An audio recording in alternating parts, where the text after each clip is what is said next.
Hi everyone, Rachel from North Brisbane Psychologists here. Tonight I thought I'd make a quick video about gaslighting. Every time we post something on Facebook about this topic, we seem to get a lot of comments. And it is a topic, unfortunately, that comes up in a lot of my sessions with clients. And I know that's true for my colleagues as well. Most of you are probably familiar with this term gaslighting, but if you're not, to gaslight somebody means to sow seeds of doubt in that person's mind, doubt about their grasp on reality. So behaving in such a way as to make the other person question their own memory or perception or judgment. So people start to doubt their mental capacity to see what's happening and make sense of the world around them. And this can cause cognitive dissonance in the person being gaslighted, which, cognitive dissonance is where you are torn between two different things, basically, and that's quite destabilizing. And over time, that can really batter your self-esteem. The forms of gaslighting are, there are several forms. Giving misinformation, telling lies, basically, contradicting somebody, misdirecting somebody, using denial, and using out-and-out criticisms and contempt, such as a partner telling their spouse, you're crazy, you need to go and see a psychologist, you're the one who's nuts, that kind of thing. Unfortunately, I've heard those sorts of stories quite a bit before. It's quite an abusive behaviour, obviously, and it can be a really intense form of emotional and psychological abuse. And so we talk about the abuser and the victim sometimes when we're talking about gaslighting. I'm looking at the Wikipedia page on gaslighting. And I'm reminded that the term comes from the British play called Gaslight, which was performed in the 1930s and turned into a film in the 1940s. I haven't seen it, but I've heard that it's a film where the husband is going behind his wife's back in a few different ways, and he's deliberately doing something to the gas lights so that they are dimming, and she says, why are the lights going dim? And he says, you're imagining it. That's not happening. So he causes her to doubt her own perceptions and tells her she's insane. I won't ruin it for you in case you want to see it, but it sounds like it ends quite well, where she sets him up and he gets arrested, and she says, I'm insane. I can't be held accountable for my actions.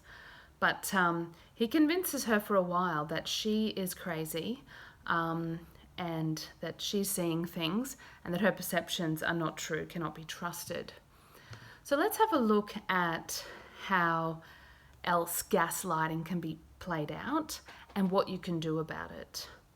So obviously the first thing you can do about anything is to see it accurately, is to have a name for it, which is very helpful, so you can see what's going on and you can think about it clearly. And then we'll get to sort of what next.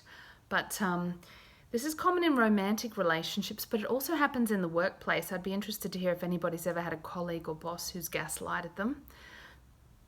In romantic relationships, it's not always the man gaslighting the woman. That is more common, though.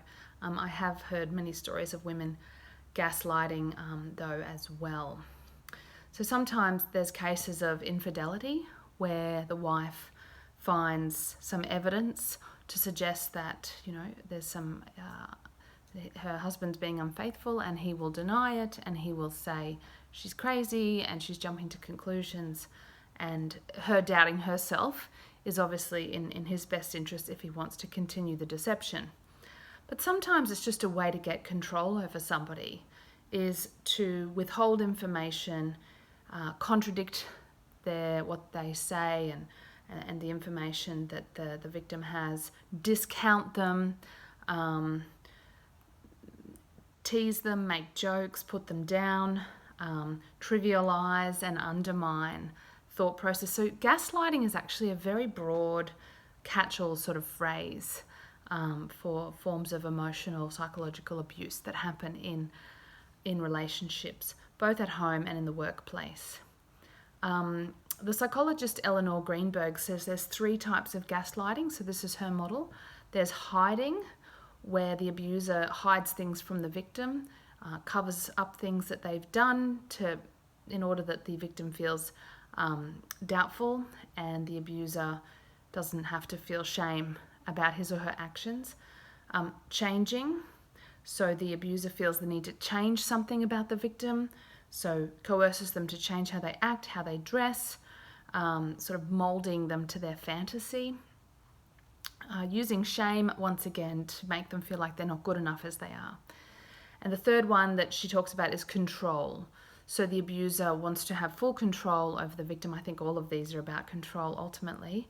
But this is very overt. The abuser may try to the abuser keeps them away from friends and family so that they have total influence over the victim's thoughts and actions. So the Wikipedia page mentions gender and says that this is a gendered issue, but that women are also prone to doing this, particularly certain mental disorders such as personality disorders, narcissism, psychopathy, sociopathy make a person much more prone to gaslighting those close to them. So what can you do if you're gaslighted? The Wikipedia page doesn't offer any suggestions, but let me offer some suggestions. It's a little bit like what you need to do if you work with or live with or love a narcissist. You need to get really clear on what they're doing, that they are focused on their needs, not on your needs. And once you realize this, you can give up hope that anytime soon they will do this 180-degree turnaround and start caring about your feelings and your needs. That is very unlikely to happen. So drop that false hope and get very clear on your own needs. Get clear on what's happening. Talk to yourself. Say, I can trust myself. I know my truth. I can trust my senses. I see what's happening. This is my truth and I'm going to honor it. So get really clear once you're gaslighted that the other person is doing this and not interested in the validity of your perceptions, your feelings, your needs. Once you're really clear on that and really clear on what your needs are, you can start putting boundaries in place. You need to start saying no, standing up for yourself if you can. If you know that's going to be futile, you may need to minimize your interaction with this person. That's really hard if you're married to them. I would suggest going and getting a therapist to decide if you're going to stay or leave that relationship and get other strategies if you are going to stay. It is really hard, and I'd like to validate you if you've been in this situation. If it's in a workplace or an extended family situation, minimizing your contact and interaction with that person as much as you can. Becoming indifferent. So if they tell you you're crazy or contradict you or discount you, you need to get much better at staying calm and staying indifferent. Let them think what they like. Let them say what they like. But you need to stay firm on what you know to be true for yourself. Having a sense of being in your own bubble, a sense of your own boundary with that person so that you can stay detached and indifferent is important. You don't want to get hooked into their game, whether it's conscious or unconscious. It's a kind of game they're playing to get more power, more control. You don't want to get hooked into that. I'd really like to know in the comments below, because I've realised I've talked for 9 minutes. This is such a broad topic. There's so many examples and potential strategies for managing it if you can't get away from the person who's gaslighting you. But I'd love to hear your comments below about what's worked and what hasn't worked in your situation where you've seen or experienced gaslighting. All right, until next time, bye for now, everyone.